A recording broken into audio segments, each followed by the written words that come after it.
देखो, प्रभावित लोगों के साथ मुलाकात हमारे पहले अंदरून सिंह जी मंत्री जी भी आए थे, इन्होंने भी की है। और निश्चित तौर पर हमारे जो परिवार है उनका एक घर गया है और घरों को खतरा पहुंचा है।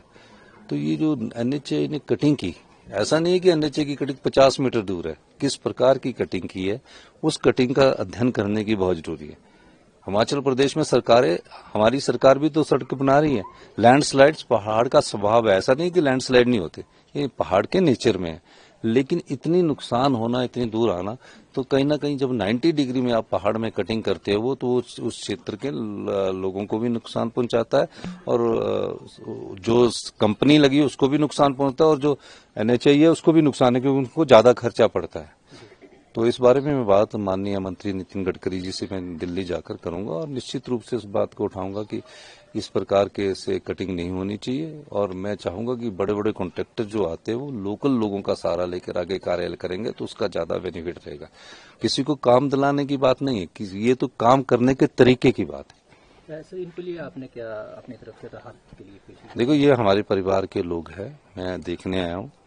ये सिंगल लेडी है, 2 बेटियों के इनके परिवार। अभी हमने इनको कहा कि आप किराए पर 10,000 या 12,000 या 15,000 पर मकान लेते वो लीजिए।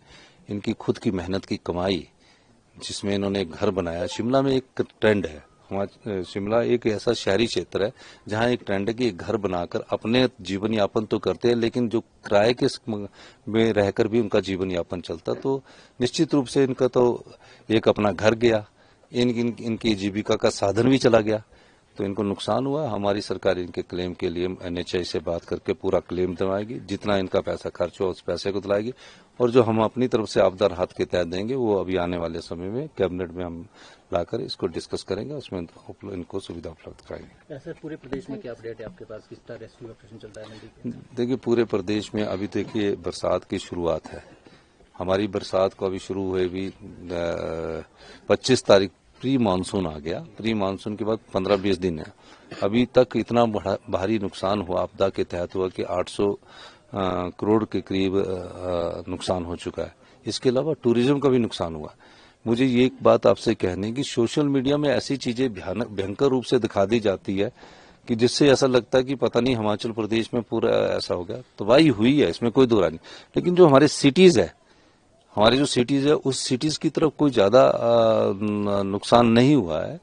तो हमें 2 प्रकार से मार पड़ती है, एक तो टूरिज्म के पॉइंट ऑफ व्यू से भी मार पड़ती है और एक ये बरसात के कारण भी मार पड़ती है। तो जब बरसात होती है तो कोई भी पर्यटक जो है वो नदी नालों के किनारे ना जाए, नदियों के पास स्टंट करने की कोई जरूरत नहीं है, कोई ऐसी चीज ना करे।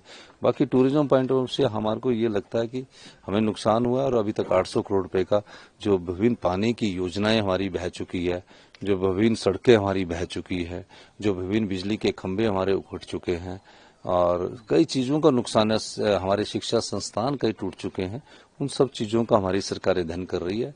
अभी जब 800 करोड़ का नुकसान हुआ, पिछले कल ही हमारी डिजास्टर की मीटिंग हाई लेवल की थी, तो अभी और नुकसान का जायजा हम रात को लेंगे। हर शाम को मेरे पास डिटेल आती है तकरीबन 9 साढ़े 9 बजे के बाद, तो उसके बाद हम आगे उसको देखते हैं, उसके बाद उस पर कार्रवाई अमल में लाते हैं। मंडी का क्या अपडेट है सर, किस तरह रेस्क्यू चल रहा है? 8 दिन हो गए। देखिए, मंडी का रेस्क्यू हमारी सरकार ने सबसे तुरंत प्रभाव पर किया। राजनीतिक रोटियां सेकने के लिए हमें कोई जरूरत नहीं है, हमें काम करना है। मंडी के लोगों को हमने कहा है कि जो मंडी में जो सिराज क्षेत्र है, सिराज वैली है, उसमें जो अत्यधिक नुकसान हुआ उसमें हमने कहा कि आप अपने गांव में 5,000 रुपया सरकार किराए का देगी, खाने की पूरी सुविधा देगी। जिस दिन रोड टूटे थे मैं धर्मपुर क्षेत्र से, मुझे पता लगा कि जंजाली में खाने की समस्या आन पड़ी है, तो मैं हेलीकॉप्टर में अपने एयरफोर्स के हेलीकॉप्टर में भरवा कर खुद वहां लेकर गया और मैंने खुद वो बेचारा किट जैसी उठाई थी वो उठाकर जल्दी दी करवाई की ताकि उन बेचारों को पहुंचे। वहां नीचे हेलीपोर्ट तक जगह थी, हेलीपोर्ट के लिए जो रास्ता वो भी पूरी तरह डैमेज हो चुका था, तो मुझे वापिस आना पड़ा। अगर मैं गया तो वहां ठहरने था, जब मुझे अधिकारियों ने कहा कि आप रेस्ट हाउस तक क्या किसी घर तक भी नहीं पहुंच सकते तो आप यहाँ से निकलिए, तब मैं निकल कर आया। और अभी जैसे ही मैंने आकर यहाँ मीटिंग ली और तकरीबन 100 के करीब जेसीबी, स्पोक लाइन, टिप्पर लगाए हैं उन सड़कों को खोलने के लिए। सबसे पहला मकसद हमारा सड़कों को खोलने का है। हमें सोशल मीडिया के द्वारा अपनी राजनीति नहीं करनी, हमें तो उन आपदा प्रभावित परिवारों का पीड़ा बांटनी है जिस पीड़ा को वो सहन कर रहे हैं।